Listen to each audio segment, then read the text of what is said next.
We still need another forward in, so speaking over to you. Do we need any more midfielders? Possibly not. Right, hello everybody and welcome to another match preview. This time it is for Portsmouth away on Saturday. As you know, it's me by myself because Jazzy's away on his hollybobs early in the morning, and quite frankly he just didn't have time. Is that obviously, as you can imagine, when you go on holiday you've got a million and one things to sort out. A few things to talk about in this video, but before you do, as usual, hit the thumbs up and subscribe if you're new. Thank you very much. Right, in this video we're going to talk about transfer rumours in and out. Obviously it's deadline day tomorrow. We'll briefly talk about the Burnley game, and then we'll talk a little bit about the Pompy game and what we think is going to happen and things like that. So, first things first, transfers. It's a bit of a weird one because apparently the deal for Alexander Mendy is completely done.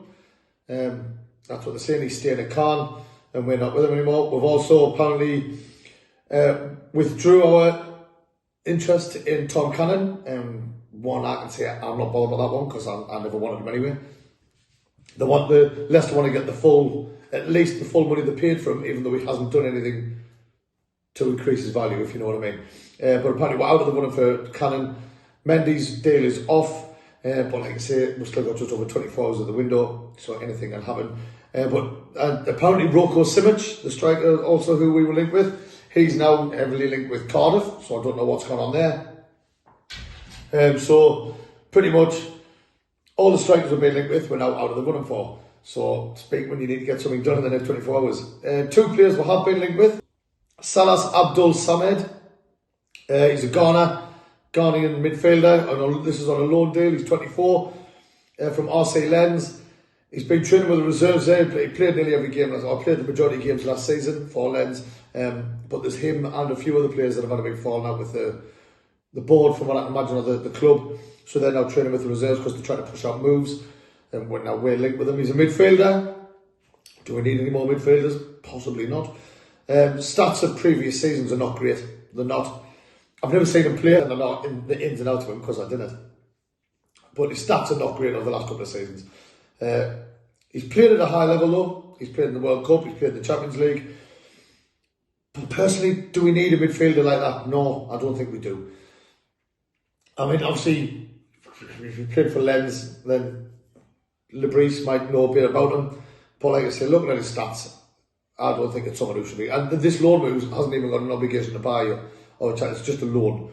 So if that one doesn't come through, I'm not too fussed. Another one we've been linked with, which is a bit more exciting, to be fair, if I'm honest with you, Milan Alexic. He's 19 tomorrow, so if you're watching this, happy birthday for tomorrow.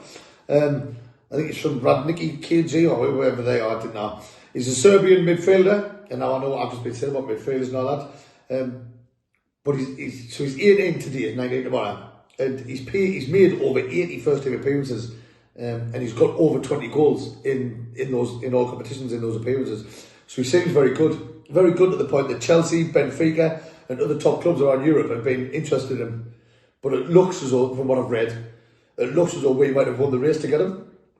Now, maybe the reason behind that is because if he goes to Chelsea or he goes to one of the bigger clubs in Europe, he's not going to get any game time. He'll just be in with the kids playing football, where he's got a feeling of playing first team football. He obviously wants to carry it on, and with Sunderland, he might have a better chance of playing more than anyone else. Like I say, he's very, very highly rated. The rumour is I've seen is 3.1 million, but someone was saying only 3.5. I don't know if that's €3.5 or what, but over 3 million, and it's a 4-year deal if it comes off. Like you say, you know how me and Paul think about things. Until you've seen a scarf pick or someone in the shirt, it isn't happening. But like I say, we've got just over 24 hours left of the transfer window, so we'll find out what's going on. But there won't be a deadline day live stream because for the reason I said that Paul's away all day in the morning, so we'll not be able to do it. Leaving the club, obviously I know there's been sloppy media talk of potentially Roberts leaving, but I don't think that'll happen. Apparently though, Ekwa is going out on loan. Now, I don't understand that one. I really don't. Maybe if they're recognising that he had a bit of an off-season last season after the world's worst dead leg, and then they want to put him out so he gets more football and then comes back next year. I don't know, but there's been a few teams interested in him. Apparently a few bids have come in, but it looks as though Ekwa could be going out on loan with the option to buy. I can't remember who it is with, if I'm honest with you. That's terrible. Oh, you read it earlier on. But I wouldn't be surprised to see another couple of other players leave out. Maybe Bennett, who's been linked with Redden, a couple of the youngsters, maybe Hemier, or there's a few players, you know what I mean. But like I said, deadline day is tomorrow. So we'll be keeping an eye on it. We'll probably be chatting on Jazzy and Steve's Facebook page, so if you're not on there, get on there. And that's all I've got for you, transfer news at the minute. Tomorrow I'm expecting to be, well, it needs to be a busy day because we still haven't getting that experienced out-and-out striker. We're getting Isidore in, but he can play right wing, left wing, or centre forward. That's great. I'm fantastic with that. But we knew we needed at least two, so we still need another forward in. So speaking over to you. Well then, Burnley on Saturday. What a game! What a game! Obviously, you've seen our vlog. We were absolutely buzzing out of the moon, and we touched on it there. It was an outstanding performance. It really, really was. It was my first home game of the season. Obviously, because I was away, but I was just a joy to watch. I mean, the pressing that we did was absolutely fantastic. Like as soon as we lost the ball, everyone was immediately behind the ball, and at least two were pressing on every time. Patrick Roberts, and I'm just singling him out because I give him my man of the match. It was the best I've seen him play in a couple of years. He was phenomenal. Whenever he lost the ball, he won it back immediately, and I was like, yeah, this is like a new Paddy Roberts. So if he does go, I'll be fuming because we've got the old Paddy Roberts back who's playing with flair, I think now he's got 2 assists so far this season. I think it took him. I think he only got 1 in all of last season. I mean, someone will have to correct us on that one. And obviously the big talking point before the game was the fact that Jack Clark had left and went to Ipswich. But I did say it in the previous videos before, like the match preview, we've got players to fit into that position. We really have. And Mundell, I think, did that brilliantly on Saturday. Took his goal extremely well. His work rate was class. He was dangerous. He was always a threat.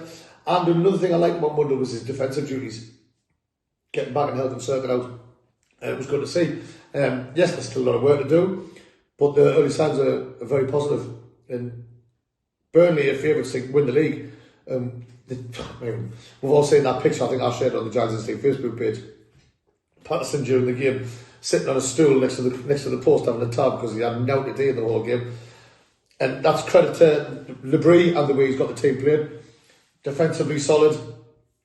Midfield playing absolutely tremendous. The press and the forward lines doing the high press and doing everything right. And like I say, I know it's early days, but long may it continue.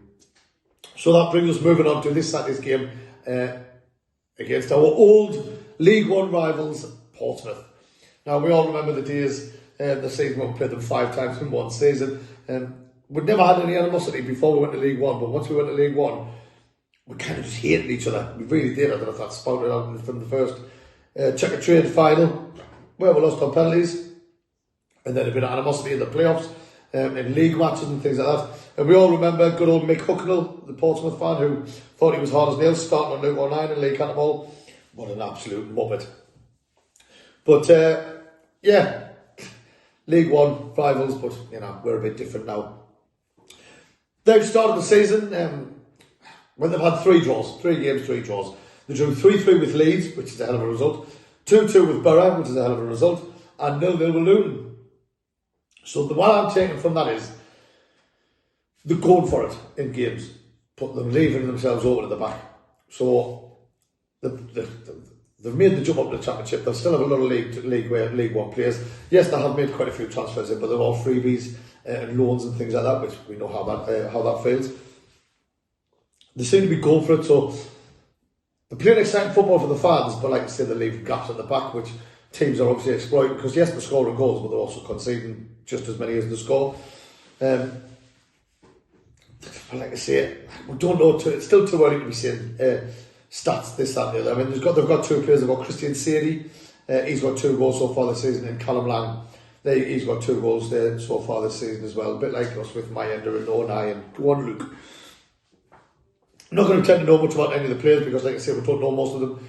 And it's not really fair to look at the stats of last season when they were playing League One football. They seem to be really up for it. They're hungry and up for it, which they will be. They've been out of the Championship longer than what we have before we came up. This Saturday, they're going to have the home advantage. We know it can be quite hostile down there. We've had some good battles down there in the past, or big battles down there in the past. But we are much changed. We're a much changed team now, and much better, I'd like to think, as well, especially with the way we've been playing at the minute. With Sunderland, we know Elise, who's made of glass, is out injured. We knew it was only a matter of time. Well, I think someone had a sweepstake on it who was going to be first one injured between Circle and Elise. But Elise he's got injured in training. I don't know, it hasn't been revealed how serious it is, but he won't be playing on Saturday.